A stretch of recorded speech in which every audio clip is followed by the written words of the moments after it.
my name's Lauren Bond and I'm going to go through my work timeline. So basically started off doing a lot of waitressing when I first started. Started off in a coffee shop, which was very exciting, saw lots of celebrities, and then started moving towards silver service restaurants, and did a lovely job at a grill with friends, and then moved on to part-time nannying. While I was doing nannying and waitressing, I was also studying for my psychology degree. So those were kind of jobs that really developed my work ethic.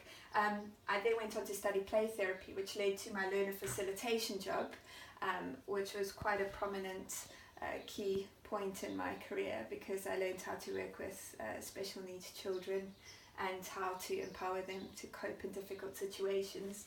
I then nannied for a child who had quite a hard home life, so that was quite a full-time position, and that taught me a lot about life and fighting for the right thing, and how to really manage conflict situations in a productive way.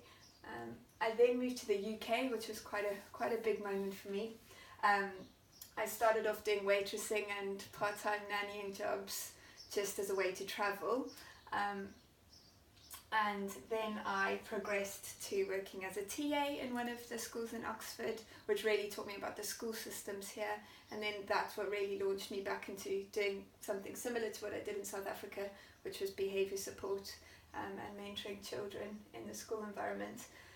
I had a job managing adults, which was a good opportunity for me, because obviously I have all the patience in the world for children, so I really needed to develop that with adults. And that was a GBG lead coach role, which worked really well in that department. So things that really worked, working in silver service restaurants really developed my work ethic and taught me how to work in a high-paced environment. Working with a variety of children really showed me how to manage different behaviours. And learner facilitation was a really key player in the kind of development of my career, just learning how to empower children, and the whole principle was always to work myself out of a job. And also working with Yui was quite a big life moment for me. Sorry, let's get choked up.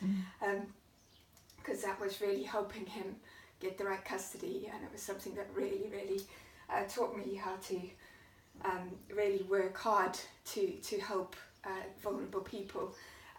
But what didn't work with that, and something that I had to learn along the way, was that also broke my heart, because I didn't put boundaries in place. So that's something that was a really good lesson for me about how to go forward in working and doing the work that I love. But how essential it is to put those boundaries in place so that you can still promote the utmost good and be of use to the children, so that you don't fall apart in the absence of that. Also, what really was a bit of a kicker was when I did waitressing and nannying jobs that really impacted my sense of self. So, but again, that was a good lesson to learn, to actually have to reconstruct that and really think about what I really wanted to do with my life. And I realised that what I really wanted to do was learner facilitation and really help children to be the best that they could be, and work with adults and train them to really empower them to cope with all the difficult situations. So that's what led me to where I am now currently working with Unique. And then all of those, everything that I valued within that, I really was struggling with, because the system was so broken. So that's what led me to this wonderful position, was a system that actually works. So that's what I'm really excited about, just promoting sustainable change in systems that work, and dynamic systems where you have to adapt to meet the need.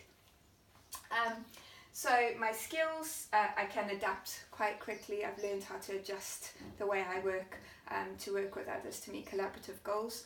I'm also really good at figuring out the heart of the problem quite quickly. I think that's helped with a lot of fast-paced, high-octane scenarios I've been in, and how to get to the solution quickly. I'm a really good nurturer, so I'm quite good at kind of helping people feel heard and understood.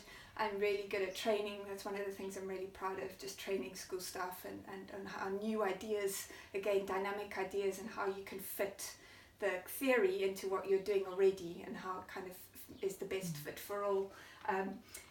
I'm very interested in mindfulness and meditation and yoga and anything that helps to manage anxiety. I'm really obsessed with neuroscience and how everything kind of works together to really help people to become the best that they can be, the most productive selves.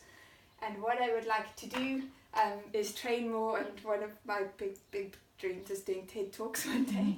And on the flip side, another thing I'd like to do is really work in a florist and be surrounded by flowers all day. So one or the other.